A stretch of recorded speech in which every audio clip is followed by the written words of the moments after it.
This is a very bittersweet moment for all of us. Ryan and Kaylin and Meg and I are happy to be here tonight to accept this special award on behalf of their father and my late husband, Mike Fennell.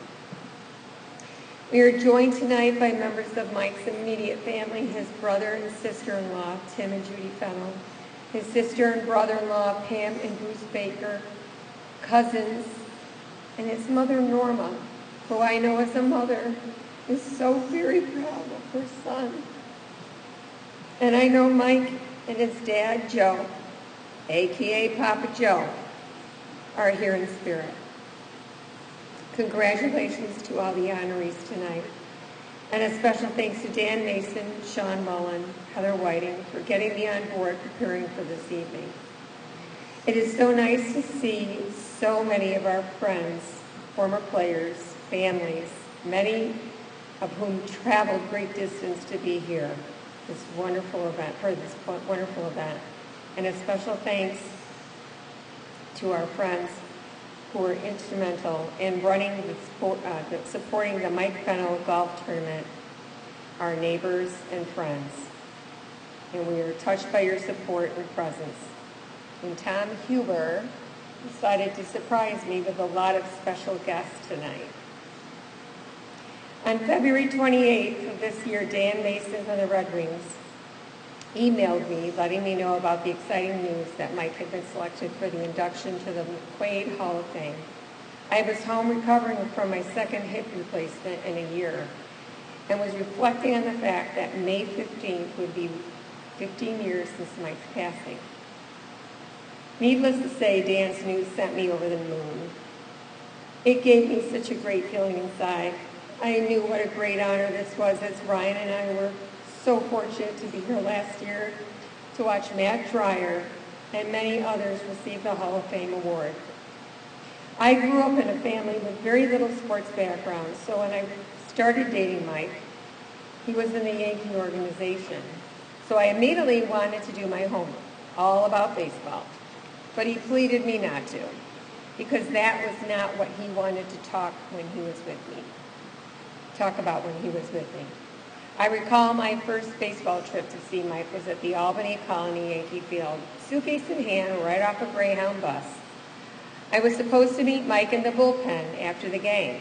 I do not know what a bullpen was, and where do I find it? Fortunately, Tim, his brother, was on the lookout for me. Tim and I had never met before, but suitcase was the immediate giveaway. So he escorted me to Mike in the bullpen after the game. At the end of Mike's playing career in Albany, he had shoulder surgery, which meant he wouldn't be able to reach his fullest potential as a baseball player. Mike was quite a hitter, and I was at one of his final games. I was in the ladies' room when a friend yelled, "Mike's up!" I went running out, not realizing trailing toilet paper tacked on my shoe only to miss his final home run. Little did I know later we would have a son who pitched and got the chance to follow in his dad's footsteps and got a taste of the minor leagues. I know how proud he would be of all his kids. And I will never forget where a bullpen is. After one season at Columbus, Ohio as a bullpen coach, we got married in '87, then it was off to the majors for 3 years.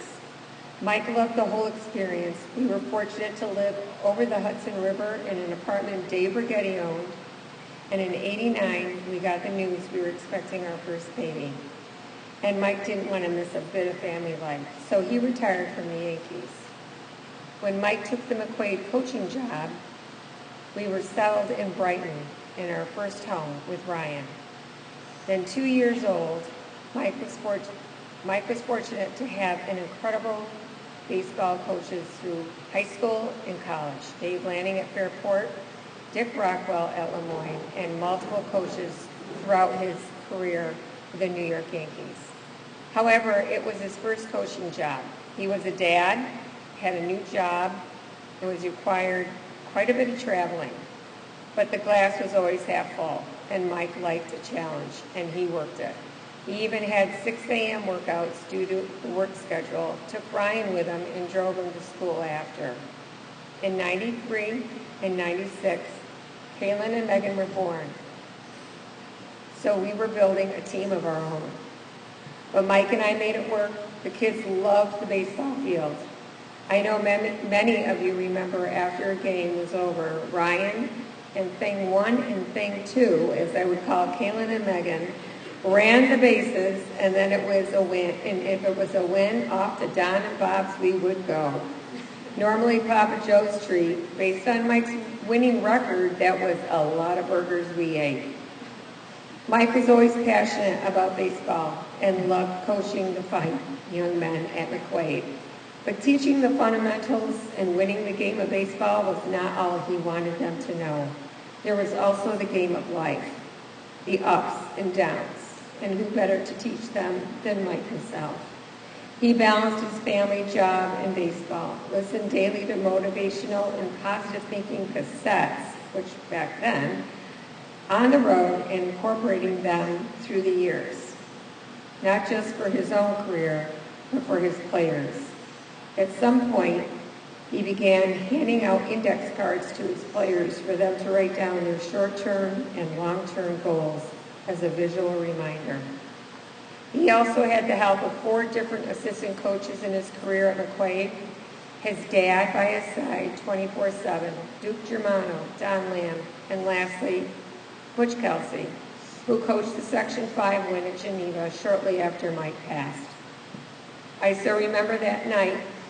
As we were winning, many of us were clapping our arms as we knew Angel 55 was in the outfield.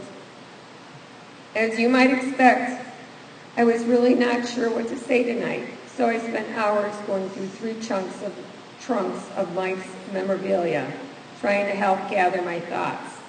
Not one of them had a letter in case he won the Hall of Fame at McQuaid. One of the trunks was filled with Yankee stuff, signed balls, uniforms, Yankee magazines, and baseball cards. The second had everything to do with his battle with cancer, his Jimmy V Foundation camp, hundreds of cards, letters, and emails from friends and strangers from all over after Scott Petoniak wrote his first article about McQuaid's ailing baseball coach fighting non-smoking lung cancer. Mike printed every email, and he read them and the cards for daily encouragement. The last trunk was from his time at McQuaid, the most filled. Awards, plaques, laminated collage picture mats of the seasons the moms gathered and gave out at banquets, his uniform, college baseball caps from so many of his past players who went on to play ball at college. He even signed McQuaid caps, notebooks of the season's photos and stats, and one for Ryan in 2002. But what stood out to me were the letters, many from players, some who are here tonight, expressing their heartfelt gratitude for what he taught them about baseball and life, thanking him for being a coach and a father figure, but most importantly, to never give up, whether at McQuaid, college, or in life in general. It was election day, November 2001, when we got the news of the diagnosis. It was a beautiful sunny day. I was numb, and Mike wanted to go to 3 places. First to the jewelry store to get a chain fixed for his St. Christopher pendant.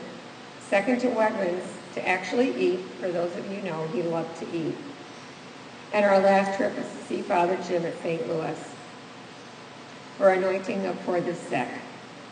And we gathered a mass together at the last minute, jam-packed.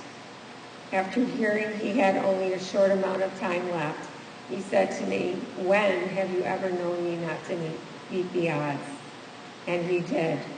He went 18 months, long enough to stand in front of hundreds of people to receive the Wilmot Cancer Inspirational Award, and touched more lives that night. 2 weeks later, he died. Mike lived 42 years, way too short for us all. but he accomplished more and touched more lives than many do in a longer lifetime. Thank you again for the inducting Mike into the Hall of Fame, and I'm sure he is beaming up in heaven. God bless you all. Thank you.